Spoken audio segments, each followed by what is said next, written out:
Hey folks, this is ioEther and we're back with some more World of Tanks. As you can see, this is Lurpy in the FV215b 183 because there's not enough numbers and lumbers in that name. Numbers and letters in that name. Anyways, so this is a tier 10 game on Sand River, and this is the tier 10 boomstick tank destroyer of the British line. Death Star Incarnate. Anyways, before we get into this game, as always, if you guys want to support the channel, one of the best ways you can do so is to ignore that ringing sound, because that totally wasn't me hitting my watch against a what's it called, canteen at all. That was in fact something totally different. Anyways, if you guys want to support the channel, you guys can, if you want to, buy one of these beautiful watches from Sleek Slipiko, partnered up with the channel. And if you want to get $20 off that, use the coupon code in the description below. And, well, I get $20, which is a nice deal if you want to support the channel and get a cool watch. If you just want to support the channel, you can just hit that like button if you want to. That'll work too. Wait, 5 shells, 5 AP. Oh, that's because he got 5 hash. Looks like hash is what he wants second. Okay. Sorry, I got distracted by this 5 here. I was like, 5 doesn't seem like a lot. That's because it's not. It's only 12 shells in this entire tank. Let's see what he does with each and every one of those shells as we get into this game.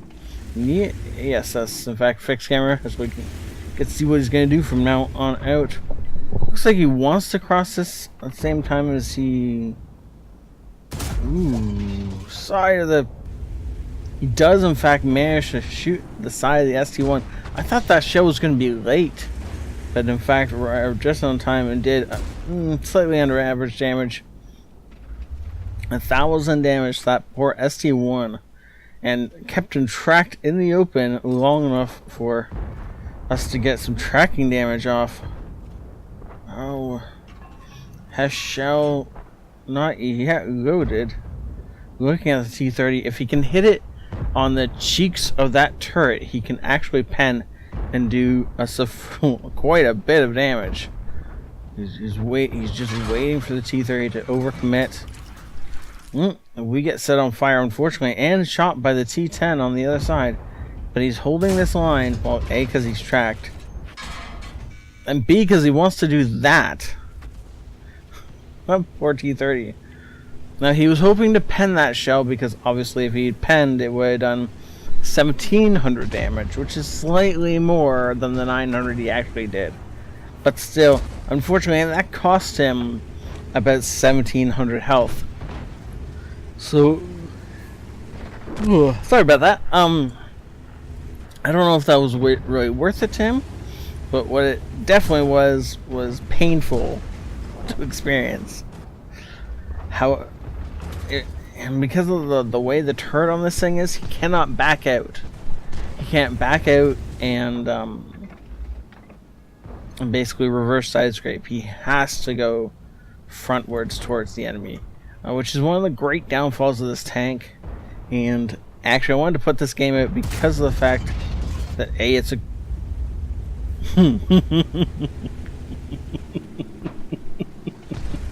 payback.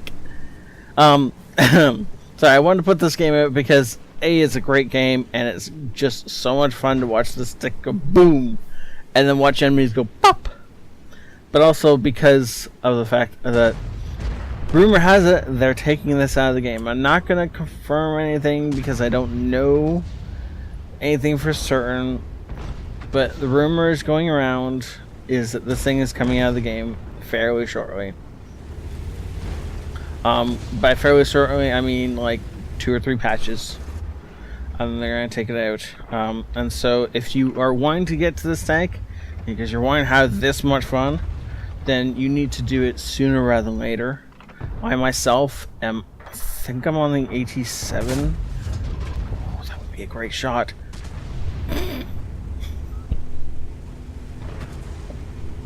Okay. Oh, wow. Yep. That poor guy. That poor guy. That was the other version of this tank, by the way. The FV215b. Has the same general turret. I think it's the same gun. But the hull is a lot more mobile and it has a lot less armor. As much as it, sorry, the turret's a lot more box-like, not as slim down as this one is. Wait, can you aim under that T30? I mean, I don't know if I. Well, apparently the E100 can aim under the T30. Where did we just get hit? Yeah, like that. No, actually, that must have been here with an HE shell. Interesting. Come on, Jagzilla. Just roll around the corner. Nothing bad is going to shoot you in the face. Okay.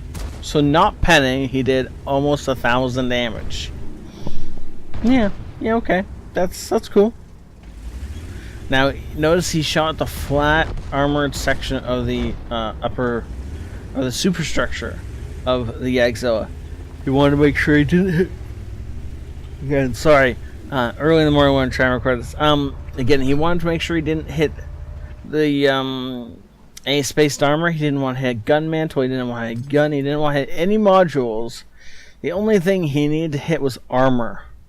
Preferably, he would have gone through, but since he didn't, and if he didn't, he had to make sure that he wasn't. None of the splash damage was going to get absorbed by anything other than the Jagzilla's health. And that part of the armor was exactly the perfect shot to fire. As it obviously went in. Well, it didn't go in, obviously, but it did a ton of damage. And the E100, see, now his tracks absorb some of the damage, and the spaced armor absorbs some of the damage. So it's, he actually went in at a quarter of what he should have done had he penned. Less, more than a quarter, but okay, I guess it was a third, wasn't it? More or less about a third what he should have done. But you get the point. I'm sorry for all these yawns. Like, I don't know why they're happening all of a sudden.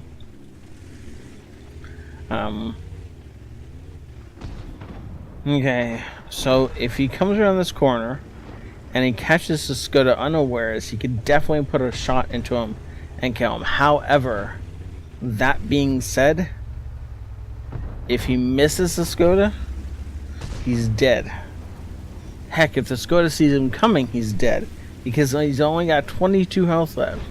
He has to catch them unawares when they're completely surprised.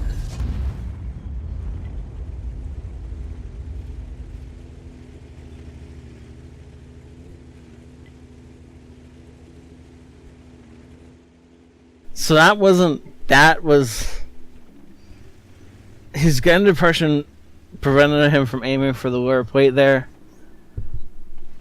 But I still think he should have aimed a little bit better. He'd already been shot. There was no point in him returning fire immediately. However, that all being said, that was just odd. Like, I mean, it was 310 millimeters of penetration. He managed to bounce off a T-54 somehow. Now, T-54 looks like it's going to take it 113. Never mind. T-54 backs up. T-54 dies. That's how that works. You see him aiming around, or sorry, moving around. He's trying to make sure he is already safe right now, and he actually might be typing. Man, Lord, you type slow. Huh.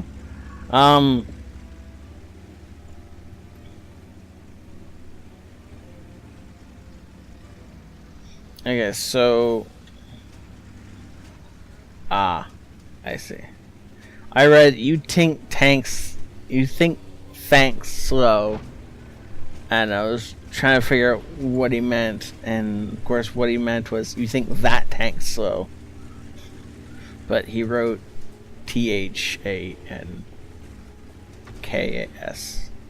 and not TANKS, which is a different kind of thanks, and it's hard to give thanks and not tanks and stuff like that. Man, I am not insensical at all. I'm totally staying on topic and not doing any of my normal stuff, right? No. I guess actually no one saw my hand do this, because of course it's completely off screen over here. Oops. Oh well. I have to do something while we're waiting for him to sneak up on this E4, which he might not end up sneaking up on, because it looks like, oh no, yeah, we put a shot through the side of an E4. However, the likelihood of him dying is pretty high because there's a bad shot artillery. Yeah. That was so unexpected that I was not unexpected. I totally didn't predict that at all. Oh. Yeah, and Murphy's like, seen that coming. Yeah, of course, everyone saw that coming, because you were on 22 health. Unless your gun absorbed the entire shell. That was the end of that. Now, this should be the end of this game. I'm gonna watch a back chat die as I decide to yawn one more time, because why not? Really, bad chat? Really? You managed to miss a beautiful point blank shot on a 113? Really? Ace tanker, bruiser, fighter, fire for effect, and the coveted high caliber award. Well done. Noticing he only needed one shell into each opponent to either kill them or cripple them for the rest of the game. I wish it would show us what he did to each of them. He obviously killed the entire crew of that poor FV. That was a great game. Thank you so much, Gurpy. We of course don't need to actually see the rest of the stats, because from the 7600 damage, we know what the rest of the stats are. Ooh, he also just a little bit of credits. Well played, sir. That was a ton of fun. And it was so cool to watch that. It's been a while since I watched a boomstick game like that. If anyone out there has a boomstick like the Yagzilla or the 183, I'd love to see more games from this. And anyways, we're gonna continue on with this, and my mind's not going at all, and there's totally not a distracting noise in my ear that I do not know if you guys are picking up or not. If you are, I'm totally sorry. I'm trying to talk over it, and it's making me do circles in my mind. But anyways, we're done. So thank you all for watching. Please, if you want to support the channel, one of the best ways you can do so is to share this with your friends and clanmates, or hit that like button. That will work too. And if you really want to watch, then you can check out Sleek's supply code in the description below for a 20% off coupon, which will, if you use it, give the channel $20, which would be nice. Like one or two of those watches, and I will be able to get myself a professional grade green screen, which is what I'm looking forward to next. And so I'll see you all later. Have a great night. This is ioEther out.